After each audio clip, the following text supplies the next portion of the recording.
Welcome back to the Ostrich Running Podcast. You ever run so far you forget where the pain started, only to realize that you've been carrying it the whole time? Ultra running's a strange thing. On the surface, it's a test of endurance, willpower, grit. But underneath it, for us, it's therapy with a bib number. It's where we go to find ourselves, or sometimes to lose what we can't face. Today's episode is about that razor-thin line between healing and hiding, between pushing limits and punishing yourself. Because running can bring you back to life, but it can also keep you from feeling alive. Let's talk about it. Cue that intro music.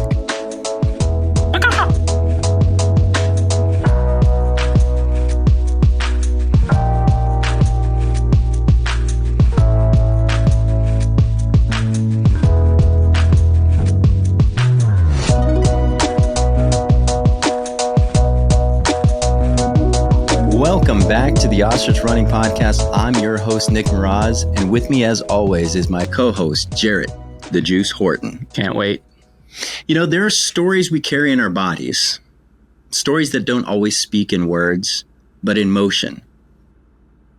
In that quiet of a long run, in the push up a hill when no one's watching, in the miles we log, hoping to outrun the things that won't leave us, and sometimes, maybe without even knowing it, running becomes a way to feel again, or a way not to.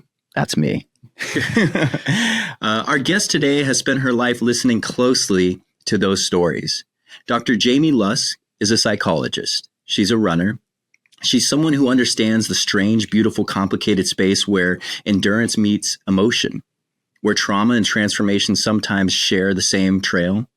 Today, we're going to talk about what it means to heal and what it costs. Dr. Lusk, thank you for being here. We're so honored to have you on this show. Please give our listeners a brief introduction about yourself. Thank you, Nick. I'm a psychologist located in Oregon. I've been working with veterans in this space since 2010.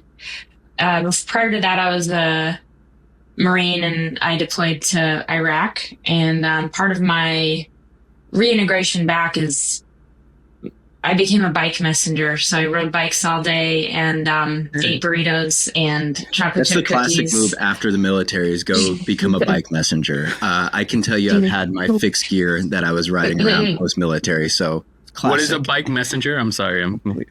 Well, it used to have more relevance because there were things that legitimately had to get across town quickly and a bike could get there quicker.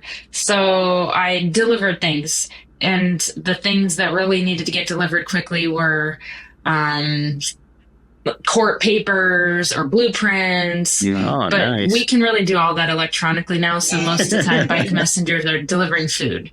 Okay. So, okay. Uber Eats before Uber Eats. Right. Yeah, exactly. And they have electronic bikes now. So I feel like it's a different world than it was when I was doing it. Everything has changed from when we all started, right? Is that what kind of got you into, athletics and sports? And I know that you do ultra distances on bikes specifically. Is that what kind of brought you into that? Well, I think I don't know if that brought me into it. I have a friend who served in the precursor to the SEALs in Vietnam, and then he was a Marine officer, and then he was a secret squirrel. And he's my 7-year-old friend that still mountain bikes with me. He's really hardcore. And a long time ago, he said, "Oh, there's a rat inside, and it's trying to claw its way out, and I need to soothe the rat." So especially when I first got out, I felt that I just really needed to move a lot to settle my physiology. I think the rat might have died, but that might be as I'm aging, the rat is not as wild inside. But really, I needed a lot of movement to kind of work out my physiological anxiety. Yeah. You know, before we started recording this, he asked me a question. What do you do when you don't have to run anymore? Yeah, I thought that was something great that she said. It's like when you stop running, what comes out? Yeah. Mm-hmm. And I think about this, and my wife thinks about this too. What is it that comes out? And, at times I still feel that anxiety. As most of our listeners know, I come from a background of substance abuse, years sober, working through the PTSD. And that's what running had kind of brought me into this world. It was an outlet, right? And we talk about this later, or we will talk about this later.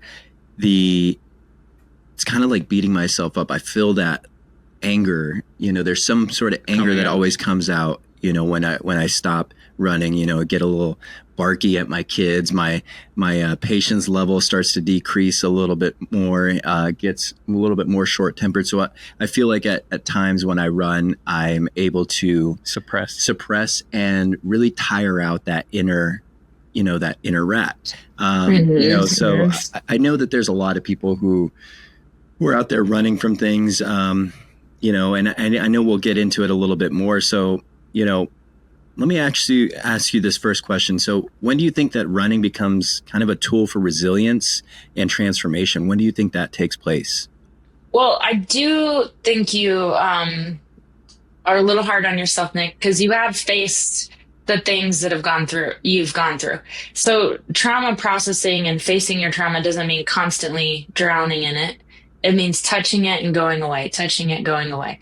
We call that pendulation. So like you get to have things that take you out of that space, and you've also faced it. So I think that's a big deal. So I think the transformation part, I mean, you have spoke about EMDR. EMDR actually was developed by somebody who found that she could process her trauma easier while walking. So I could attest to a similar moment. I was racing across town as a bike messenger and panicked. I was having a panic attack because I was late for this delivery.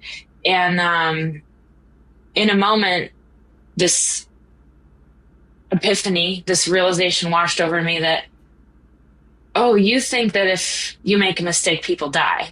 And literally nothing's going to happen. You're going to deliver this package and the lady's just going to take it, and that's the end of it. There's really no consequences here, but your body feels like if you make a mistake, people die.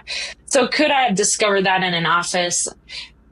Maybe, but the panic of riding through a crowded city probably got me out of my prefrontal cortex a little bit and into that feeling brain in a way that may not have happened as easily. I might have overthought it. It's totally true.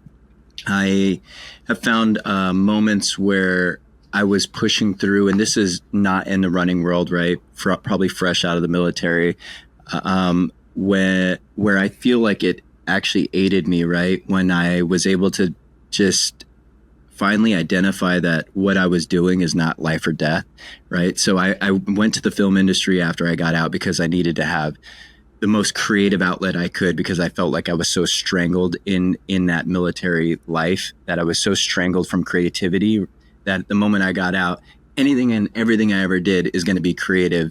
So I went to the film industry, and I was always willing to work super long hours for free, just pay me for lunch and let me build up my hours. And I think that's kind of where I was able to find success, because what I would tell myself is, well, you're not going to die doing this. It's not life or death anymore. You can just go and enjoy this. And I was able to put myself in a position for a long period of time. And I found that not in that running aspect, but definitely in a different form, maybe office setting. I don't know, but yeah. But that was a question I had, is how, when you're running or you guys are doing these long distance events, how do you make a choice between choosing, like processing your thoughts, choosing between personal growth or disconnecting? I think you talked about that. Yeah. Personally for me, she made a choice to change her thoughts when she was in that moment. How do you guys? I find that disconnecting is a little bit easier. You get in that sort of like a theta dream state, right? Where the sounds, the breathing becomes so rhythmic that I can find myself not thinking. And I love that at times. There are times where my mind just doesn't shut up on a run and I'm thinking of anything and everything. But it's easy to just disconnect, right? So for me, at times I find in majority of it, I'm disconnecting more than I am connecting. But yeah, so I guess the next question on top of that would be, when do you think running becomes, that form of avoidance or emotional suppression? When do you think that takes place, that we're actually avoiding any feelings because we're using this? Well, I also think when you're talking about disconnecting, I don't know that you're actually disconnected from your body, your thoughts, your physiology, even your mind. It just seems like when you describe it, you're describing relinquishing control, which I think is different. So I see it more as, I'm also psychedelic trained. Obviously, it's not legal. So I'm not giving psychedelics to people. But psychedelics in and of themselves are not necessarily transformative in the ways that we want them to be. They just, if we're talking about psilocybin, it's literally taking us out of our default mode network, our prefrontal cortex, and into our parietal lobes, where we're making connections that may be hard to make when we're overly cognitively engaged in that default mode network. I think the same thing is happening when you're describing your running. So similarly, I think we could have similar principles where there's a preparation that could happen before a run, where you're thinking about maybe what's bothering you, the why, what you hope to get out of this run. And then there's that reintegration after the run. So letting your mind go and just sort of releasing to the process, I think that's what you're describing, not tuning out. Yeah. And is it important to know the why before you start running or doing these long distance events? Like or do you think that the why is still a question at some point, and that discovery comes within? Well, I had this weird ultra event where I had some questions and curiosity about my breathing. So I entered the race thinking, well, I really just want to notice for 60 hours, however long this takes me. Just 60 hours. What it's like. It was called the Big Lonely. It's a bikepacking race. And I just wanted to really pay attention to my breathing over the course of this race. But then there's this really high altitude spot in the middle of the night where everything was frozen and my lungs froze. And so I had really, really bad exercise-induced asthma. So I really had to actually focus on my breathing explicitly, exquisitely, excruciatingly the rest of the race. So that was really humbling, because it's like, well, I asked for that and I got something extra, where I had to focus on every breath just to keep moving. Running any race and when you're in that pain cave, you definitely have a moment of, well, I asked for this. Right. I asked for all this pain. Here I am. And now I gotta deal with this. So you focus on your breathing. What did that do for you? Like, did you get what you wanted out of that run? Did you have that emotional release? I did. So to Jared's point, you can have all the questions you want or the answers you want, but I think that space in the middle, a lot of things can happen. So I did have to really concentrate to control my panic, and I had to really focus on my exhale. And then I also, as soon as I stopped being able to breathe out of my nose, my lungs would constrict and I would start to just choke. So my pace was determined by my breathing.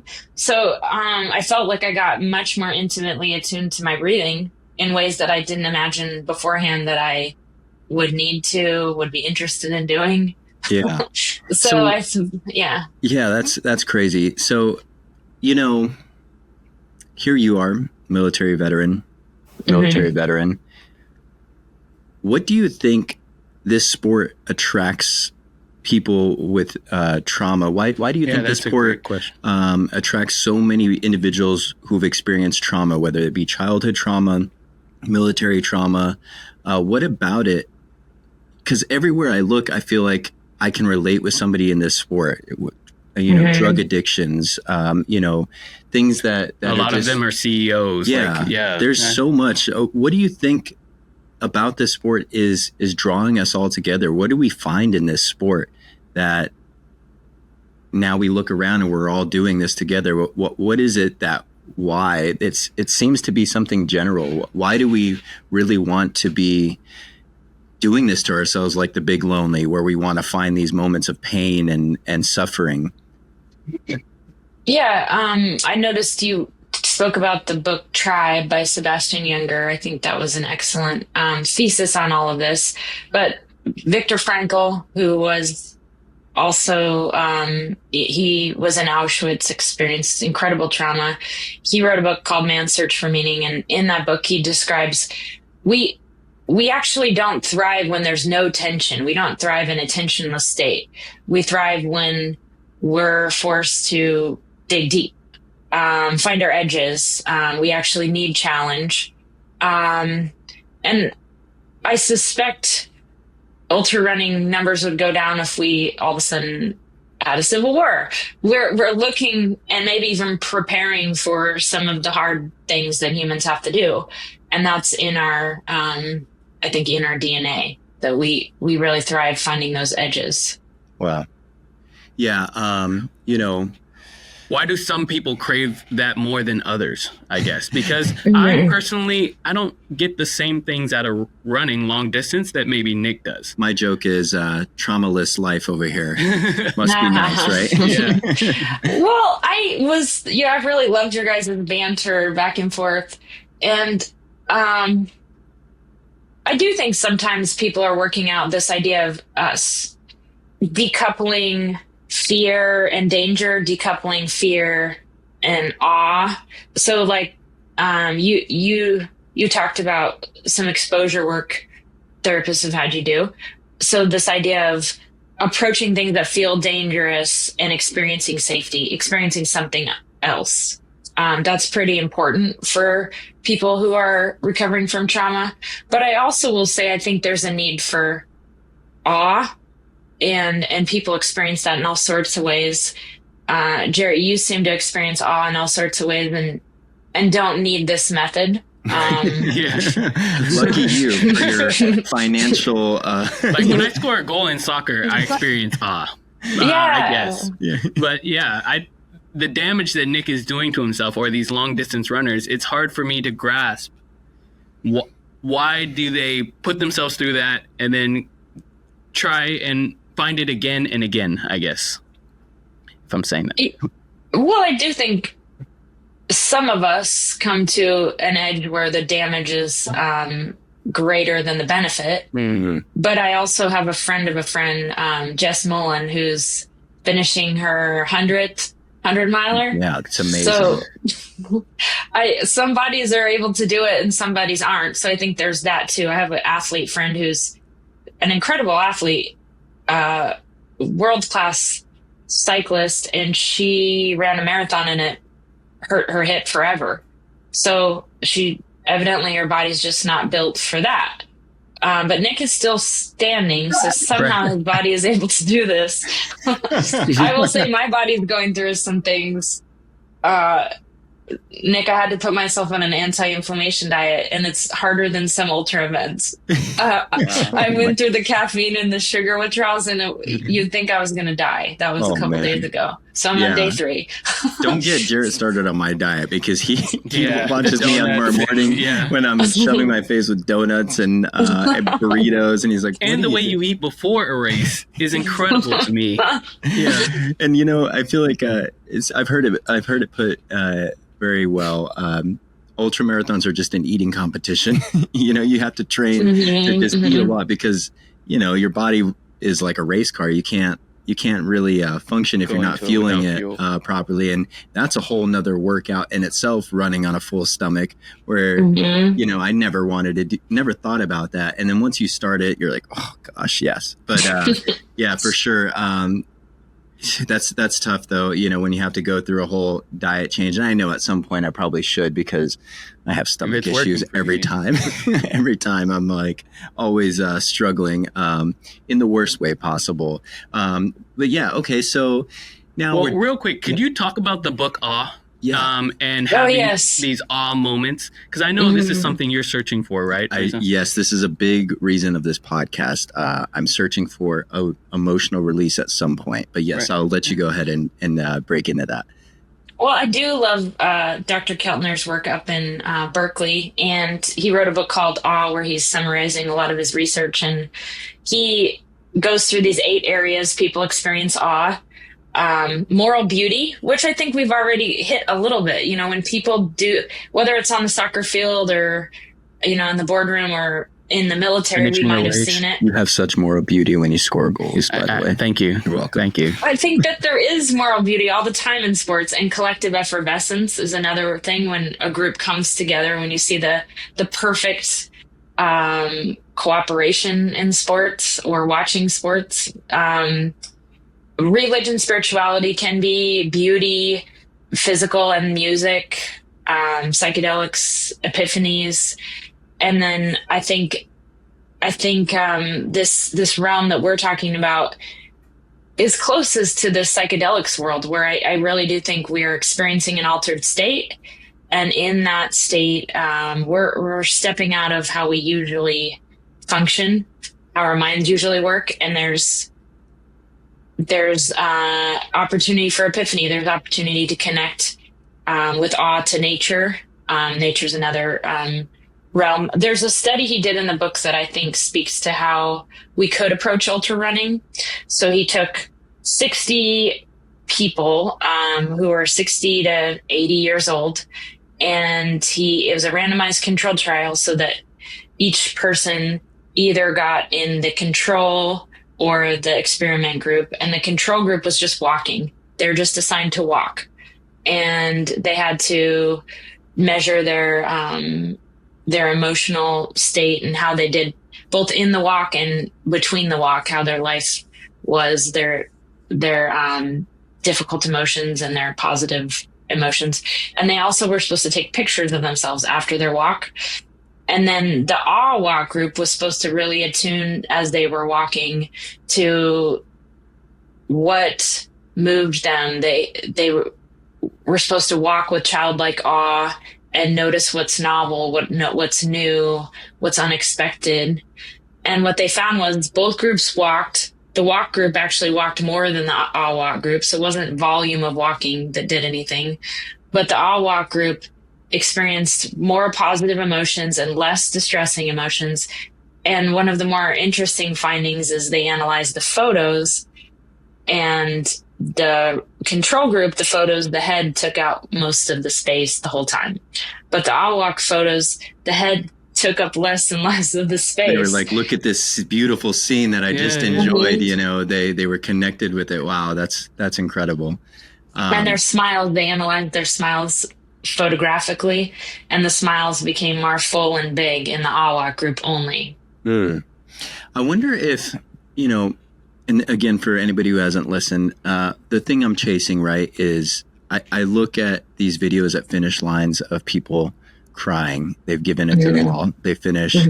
And I think part of me was jealous of that. And I looked for that kind of same reaction. And obviously we're all individuals, so I probably shouldn't be comparing myself to other people. But to me, maybe in my mind, it was like, I need probably a good cry somewhere, right? I've always been so, even from young childhood trauma to the military, we're kind of taught to disconnect, right, from that emotional response because you have a job to do, or you need to not let it take you out. Especially as I got higher up in rank, you know, I had a lot of traumatic things happen, but I had to hold it together for my division, right? That carried on. I became a master of cutting off an emotional connection that I had. So I look at these people finishing these races and I watch them cry, and I figured when I signed up for that marathon, when I finished the marathon, I would have that emotional release. It didn't come. So I figured, let's extend the distance. Didn't come. Here I am again. Yeah, that's another question I have, is why you guys constantly are chasing longer and longer distances too. Yeah. For me, at least in my mind, okay, I didn't push my body through enough at a marathon. Maybe 50 miles would do it. Yeah, I felt happy, but then, I came across and I was like, all right, well, what's next? So I wonder if me pushing the distance to try and initiate that emotional response that I see with other people having is exactly, or will actually happen. Who knows? Maybe I think I need to just start running in a more childlike mentality then. On the next race, I think I'm just going to be a 5-year-old or a 7-year-old running and just enjoy it. Just enjoy it. And maybe I'll come back crying my eyes out after a mile. But that's a great question, is why aren't you experiencing? I wonder why I'm not experiencing that. Or, maybe what I'm expecting to experience isn't what I should be expecting. Could you give me your take on that? Why? And I'm sure there might be other people out there trying to get that emotional release. Well, like you said, distancing from your emotions has really served you. And we don't get to distance selectively to emotions. We have to distance to all of them. And when you think about trauma dissociates us in that our minds and our bodies and our felt sense and our behavior urges, they aren't working together, right? And so healing is reassociating, reintegrating. And I hear your instinct to reintegrate. I think it's right. And if running farther and farther isn't doing the trick, then I think starting with another hypothesis, right? That could you run differently? Could you run in a way that, so I will tell you, I similarly had a hard time connecting with my emotions, and I had to start very, basically. You can buy these cards with feelings and needs on them. I had to use the cards. I'm feeling, dun, dun, dun, dun, sort through the cards. I am needing, sort through the cards. And then I carried a list. There's a little dumb app for $1.99 where I'd be like, I'm feeling, it's just a list. It's not very sophisticated at all. I am needing. And so it really started there, where I had to select my feelings because I could not tell what I was feeling. And then over time, so it didn't happen on the runs. It happened outside the runs, but over time, whether it was running or in the therapy room with a client, I recently basically cried the whole way through this book. It's out of LA. This guy, Father Greg Boyle, has the largest gang rehab organization in the world. And his first book, Tattoos on the Heart, I just crying all the way through. Tattoos on the Heart. It's so good. Okay. But I think that I was moved by the moral beauty of all these people that he talks about. And I wouldn't have done that 10 years ago. I wouldn't have cried all the way through that book. But I've been able to thaw this out slowly over time. And I do think if you approached your next run with childlike wonder and awe, that could start the process. And it's also all these little things. Could you notice what you're feeling and needing every single day of your life? Could you start there and then gradually over time just connect more with all emotions? Yeah. So, if the run isn't doing the emotional response, you might take it to more of a rudimentary type of method, right? Like you mentioned, just easy list, going through what is it that I need? What is it that I'm searching for? I'm feeling happy. I'm feeling sad. I'm feeling this. Yeah, you're right. Because I can't even consciously say that I've ever even thought about what it is that I need in a feeling throughout the day. But I always talk about that because you're so interesting to me, because you feel things so deeply, like for friends, family, when you're going through something emotionally, but then you can't connect to these emotions on a race. On my own. Right. Yeah. Like for yourself, you can't connect to them. Yeah. It's something I've always found. It's and I think part of that is I didn't go through professional, therapy with psychedelics. I was more self-medicated in my own. But I do feel like, that was a fun time, and I definitely got into myself and my feelings and my emotions at that point. I will say I think it was a big part of how it reshaped my perspective after the military. And that also could be potentially, I mean, now I don't do these things anymore, but potentially I'm still looking to recreate those kinds of feelings that I felt maybe when I was more in a psychedelic, not disconnected, but in tune type of way. So I guess the other thing is, so what happens then, if what is saving us, the running, being able to be within your thoughts or identify your feelings, what happens when it doesn't serve us the same way? I'm sure there's people who complete big races and, it's not there anymore. You don't have that same love, that same feeling. What do you think happens, if it doesn't bring us joy or fulfillment anymore? Well,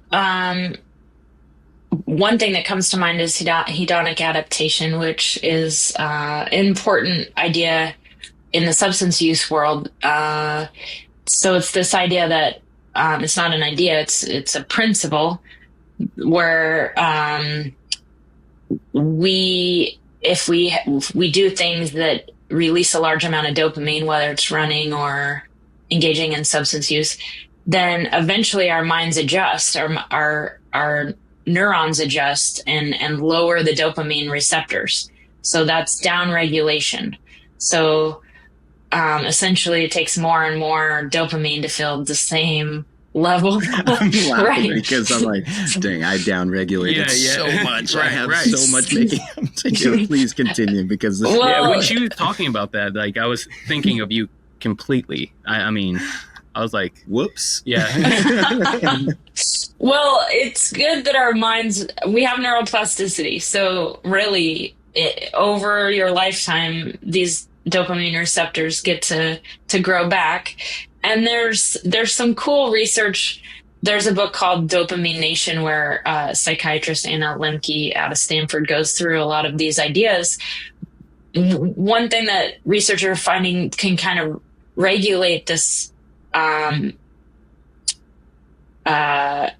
this effect, this hedonic adaptation, is when these other neurochemicals are present as well. So oxytocin and serotonin. So you talk a lot about your connection to your community, your connection to your family, and you can milk that. What I mean is a lot of times we don't change our minds as much as we could with our good experiences because our minds don't tend to remember our good experiences unless we dwell on them intentionally.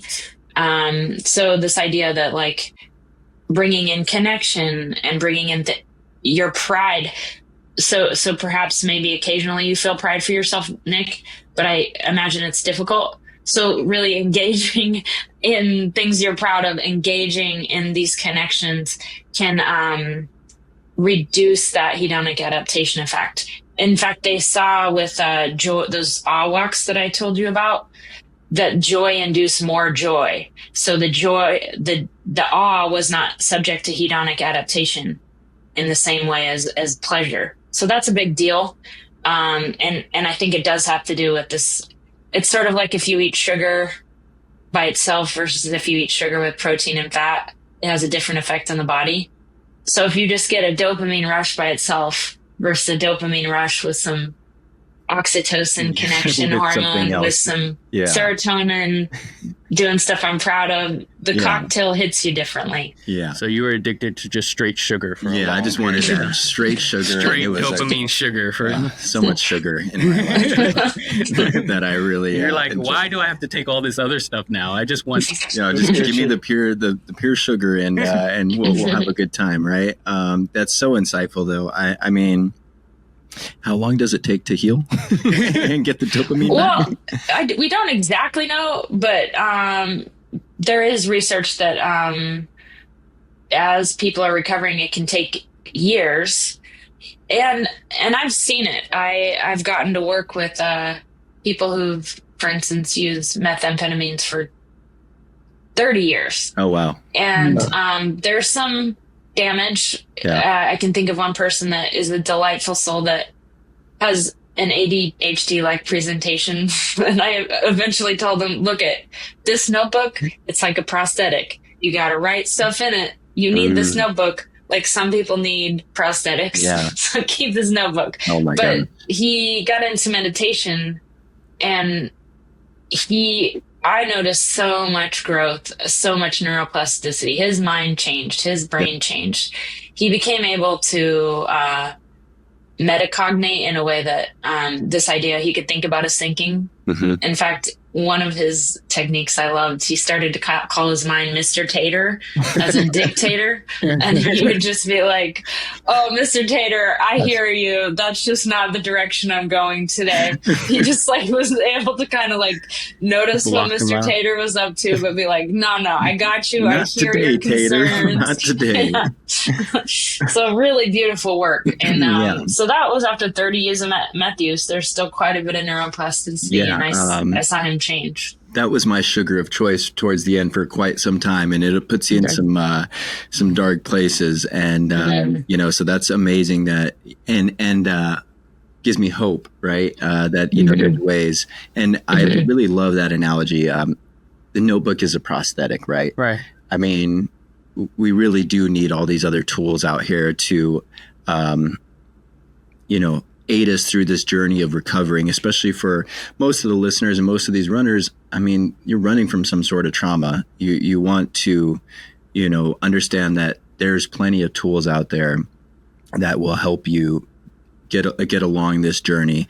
I think the big thing is knowledge, right? Knowing what tools are actually out there, because, when I was suffering, I didn't know any of this stuff. I didn't know where I could talk to. I didn't know EMDR. I didn't know Teflon Mind. It wasn't until you guys do so much work on your muscles, running, preparing what you eat, but you're not thinking about how you're thinking. Yeah, I think. Yeah, and that's such an important, almost probably the most important thing that you guys are working on. Especially because it is the one muscle or the one part of your body that you need to succeed at these distances, right? Your mind must be the strongest mind, because it definitely does go to some dark places. You work out that mind, you could find, even for people without trauma, right? Working out that mind will help you find success in really whatever it is that you do. So I can think of one buddy that I don't think has trauma. He's an elite ultra runner and ultra distance cyclist.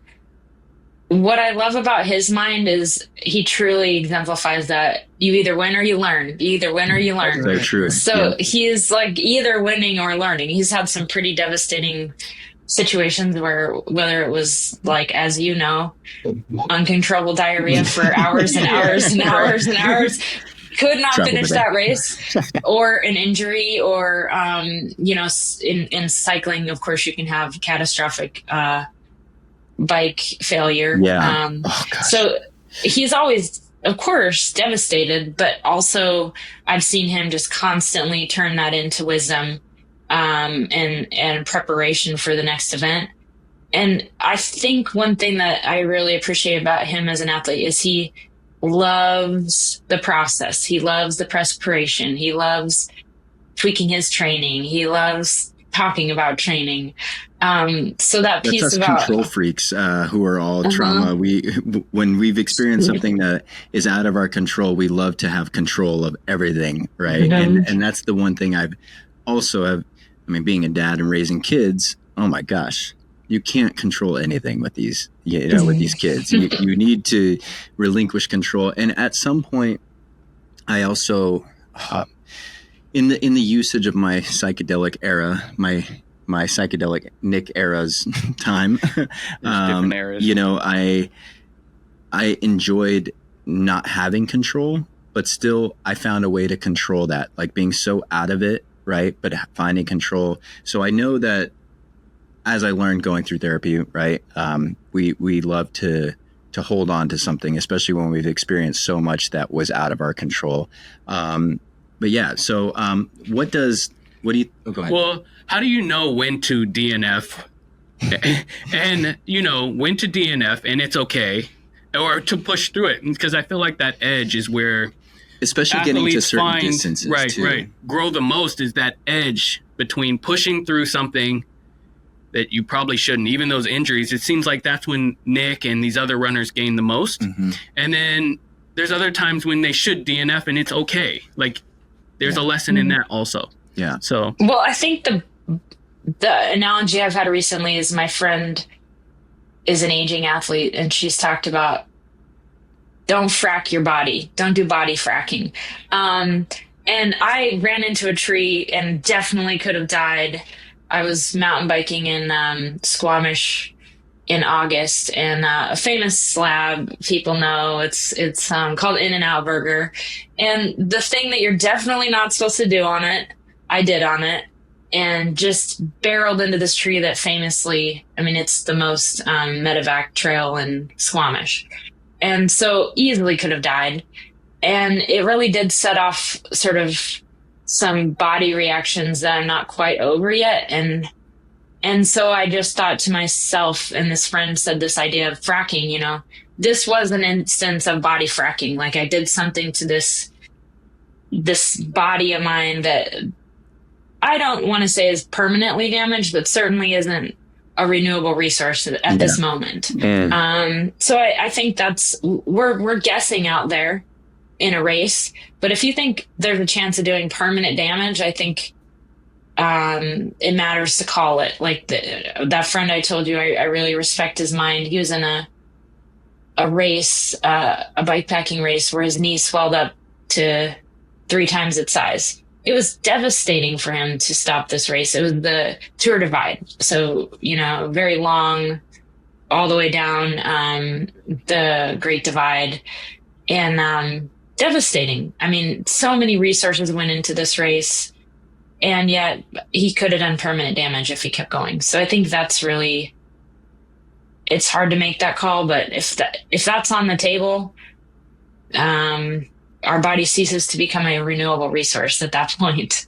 That was my experience. Javelina 100 last year, specifically did not do any other races, trained for 9 months for this single race to do the 100-mile distance and see if I got that emotional release.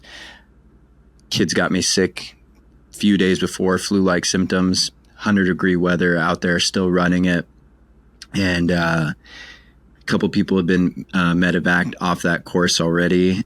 And to me, that non-renewable resource was the joy of going out to challenge. I possibly could have stayed on that course another 12, 14 hours, going through another cycle of 100-degree heat. But what did my body look like? What did my mind look like? Positive I would have been crawling across that finish line. Would it be with kidney damage, liver damage? And aside from the physical ailments, I think the mental aspect was more important to me, because I know if I finished that right, I probably would have been so traumatized that who knows if I would have kept running. Who knows if I would have ever wanted to try another 100-mile again, because that would have, my family would have had to have been there. Who knows where I would have been at the end of it? Would I be in the hospital? My kids? I almost traumatized my son on the one of that 50-mile that I had, that I really hurt my Achilles, but I'm like, I'm finishing this race. And I get home and my son's there waiting, and he's like looking at me with this shock in his eyes, like, why did you do this? And he tells me, he's like, why did you run this much? Why did you do this? And he walks me upstairs, right? And I'm like 95-year-old man, with chafing everywhere.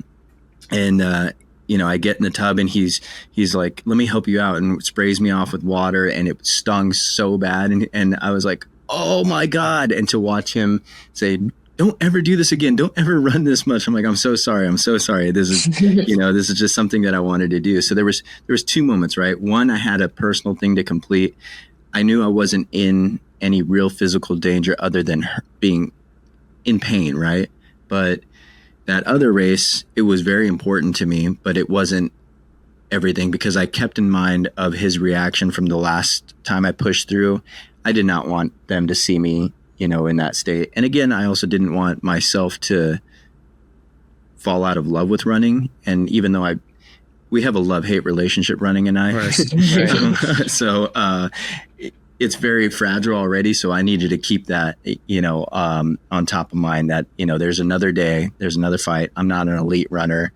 I'm your lower than average pace person who's going to go out here. I'm not going to break any records, but I'm just trying to break records with myself, So, on that topic, what are some signs that you think that, the athlete's relationship with running might be more punishing than healing, right? Like where is it where this relationship that we have is no longer, I don't want to say justifiable, because maybe it is justified pain, but where you're wrecking yourself more?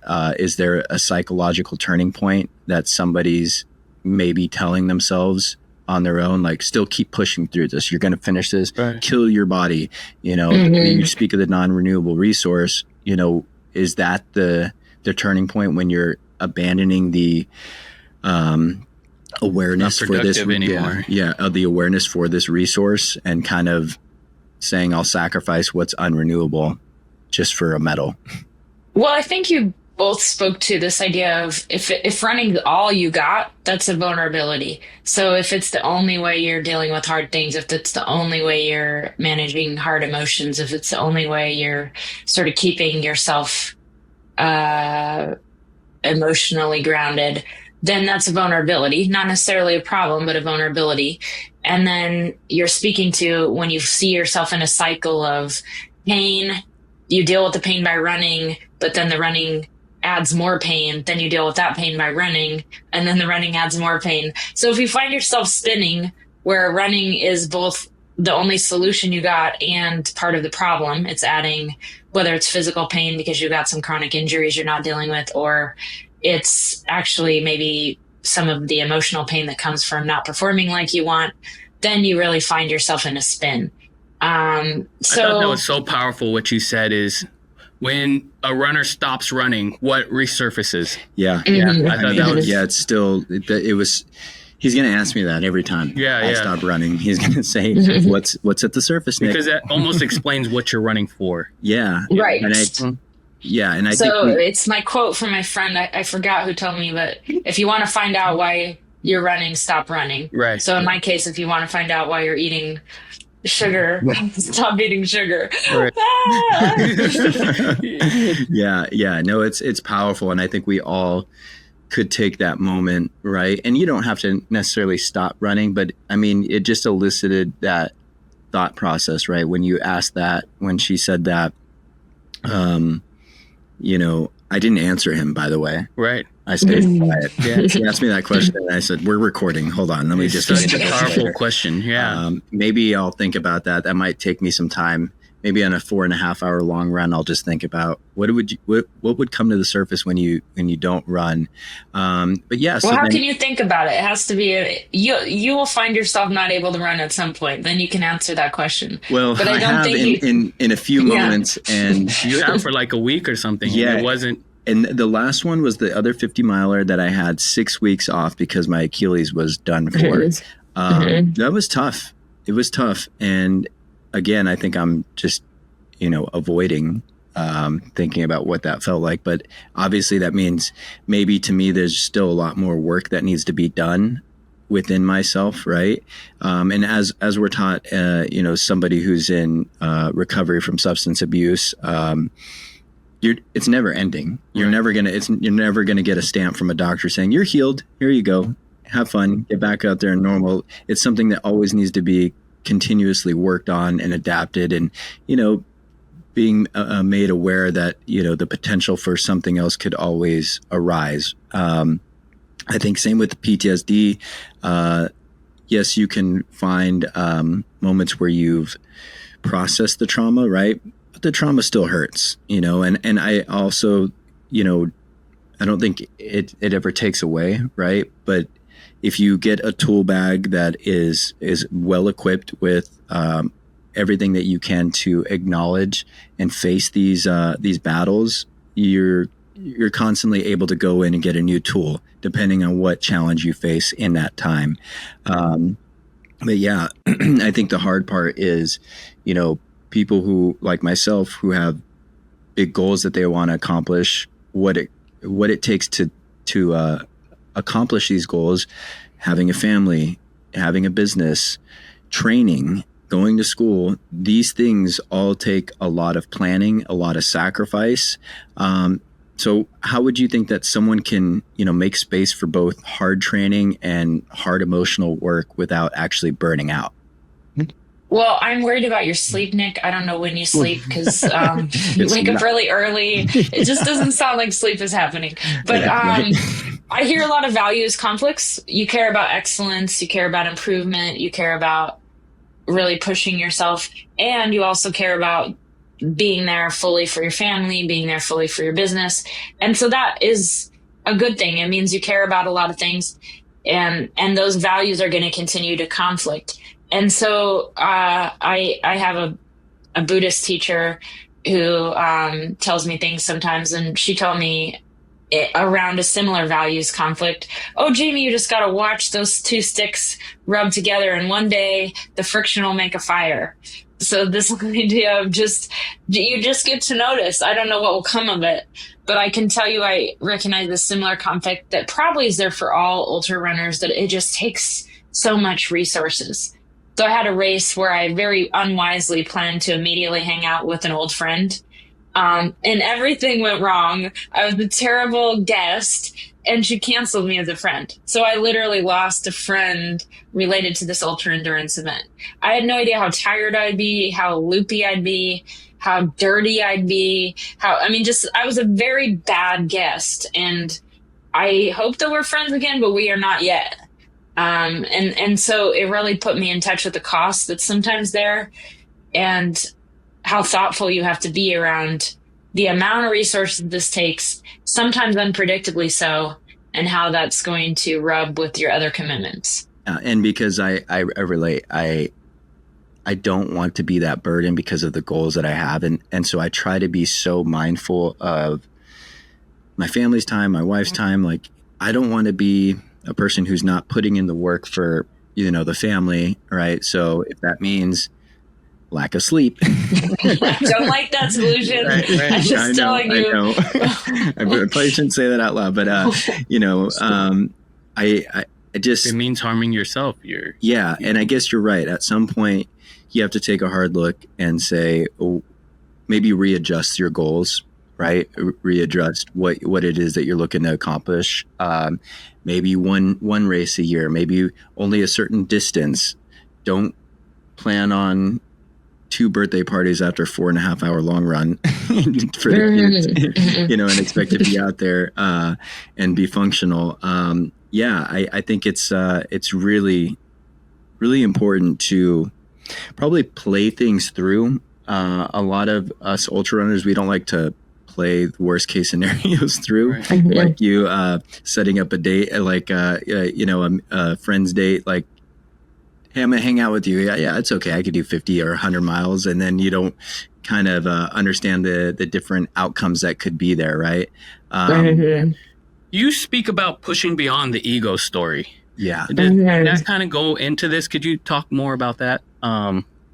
I thought that was... Well, so, it kind of goes back to this brain science of our default mode network is this sort of mohawk part of our brain. And it's just like where the story of me is housed, the story of me. And there's many ways to get past the story of me. And I will say, I see the role of psychedelics, but the only reason psychedelics work is because our brains already are primed to be able to handle that specific cocktail of neurotransmitters. So you can get to those states other ways. And definitely running, it can wear out this part of your brain to the point where you are in that sort of more, I would say, open and pliable state. And other things too, meditation, mindfulness is also a place where that can happen. And I lost my thread. Where was I trying to land? Ego, we're talking with ego and how, and Nick's, and my big ego. You're right. Your ego of wanting to, it's almost podium chasing, right? It's almost goal chasing. Like, what is it that this ego of mine, how do you address that? How do you kind of, right? Right. Okay. Ego? Well, I think it is adjusted in a race, because that idea of podium is not what you're thinking about in a really long race. But then I think also just noticing like the bigger picture, right? We are all going to be fertilizer at some point, right? So what are we doing in between, and what does that particular, I have a lovely partner who's really funny, and I know that this wouldn't work for everyone, but I was really nervous about this race and really wanted to do well. And he said, well, what do you care? Even if you won the women's, you'd be like mid-pack with the dudes. And I thought that was a really rude thing to say, but also it was really funny, and it kind of got me out of like, oh, why do I care? What is this specific podium going to say about me as an athlete or as a person? And it really helped me think through that. I know that's probably un-PC that he said that, but it really did help me. No, you're good. I mean, I get it. Because it puts things into perspective. Because my wife says the same thing too. Mm-hmm. You're not going to win. What are you racing for? I'm like, yeah, I know. I just, maybe the thought of wanting to do it, right? And somebody, we had another guest, Mason Wright, when he talked about the race is really against himself, right? Right. And that is the beauty of the sport, is you can actually be out there on the same field. It's really the only sport you can be on the same field with elite athletes and non-elite athletes on the same course competing, right? But we know we're probably not going to beat them. But we're competing with ourselves, and it's only you, and it's this struggle in there. And I know we're getting close to our time, so I want to have you back on. I want to explore this a little bit more. A couple other questions and topics that I had because it's so interesting. But if we can kind of wrap it up, and maybe you could give a suggestion to maybe some of our listeners who may be out there struggling. Is there any advice that you can give them as far as what you would suggest they do as far as it goes with trauma and running? Mm-hmm. Well, Jarrett's the voice on this podcast that's always saying, is it working for you? Is it working for you? Is it really working to do what you think it's doing? So I would say that's part of the question. I really feel like ultra endurance sports were key in part of my healing for a while. And then at this point, they're actually not available because I have an injury. So it wouldn't work for me to go pushing through this injury because I would frack my body, right? I'm having a really interestingly hard time with my diet change. So that's my new body challenge right now. So I think that question, Jared, keeps coming back through why more, why more distance, why farther, why not tweaking it another way? Like, for instance, working on a speed goal, or in this case that I'm saying, maybe working on intention, discovering more awe while you run, prepping in a way to answer some question you want to answer, and then reintegrating in a way. So really capitalizing on the good and capitalizing on the learning in a different way. So I would just say, it is running working, or are you finding yourself trapped in that cycle of running has started to bring more pain that now you're managing by running, but then that's bringing more pain. So is it working long term is maybe the question, because it's probably working short term if you're doing it. Yeah, no, I hear you. Do you need it for your well-being? Like, that's a question I'm always asking, is without running, who are you, Nick? Yeah, everything. Well, and I say keep it if it's part of the well-being. Right. I really do say keep it. Mm-hmm. It's just if it's costing you more than you want to pay long term, then how do you renegotiate? And that's whether that's physically or emotionally, right? Right. That could be relationships with your family, relationships with yourself, friends, coworkers. Also on the physical side, if you have an injury that keeps coming up, maybe readjust, something like that. Are you down after DNFing for a week? Even though you ran a 50, couldn't run a 50 before. Yeah. Now you ran a 60 in a record pace. But because you didn't finish the goal that you set out to do, you beat yourself up for a week. Yeah. But do you get the same satisfaction? If you would have finished the 100, would you have gotten as much satisfaction as as you cried, beat yourself up for DNFing? I saw it in my mind. I was there crying, okay? You're beating yourself up more for the negative than you are getting out of the positive of maybe finishing 100, which is interesting to me. I have so many questions for Jaimie. Jaimie, we're going to have you back on. Please. I'm not gonna hear the end of this episode after, unless you want my wife downstairs. She wanted to jump in. So many people wanted to jump in this discussion. But I appreciate your insight. I appreciate everything. Where can our listeners find more about you? She was the perfect person to have on. I mean, yeah, and we're gonna have you back. But I think you have a website. Where can they find you?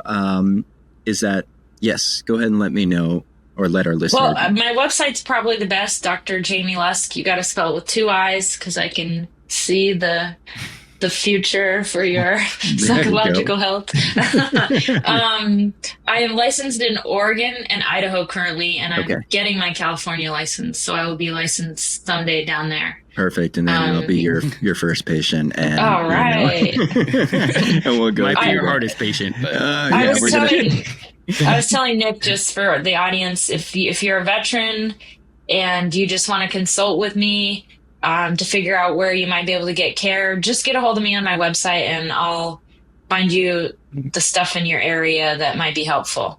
I love it. Thank you so much, Jaimie. Stick around for a second. So, that's another episode of the Ostrich Running Podcast. Amazing episode. Amazing. I feel like I'm learning so much, and I'm really not an ultra runner, which is amazing. Like, I'm getting so much out of this podcast. I'm getting and things I'm taking with me to my personal life. And I think that's the great thing, and maybe that's why we're still good, right? We're still at a position where we're growing, we're learning. It's once we reach those points where we're doing more damage than good. So as long as I can justify the more good than bad, I'm gonna look for more awe in my personal life. Yeah, he needs a lot of aha. I love it. Yeah, I love that. And so we'll link everything in the show notes. Again, Jaimie, thank you so much. We appreciate you, and we're looking forward to having you again. And I'm looking forward to our sessions when you're licensed out here in California.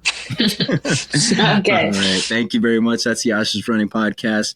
Cue that outro music. Okay. Oh, weak, huh? Yeah, it's weak today. It's more. It's a deeper episode. Perfect.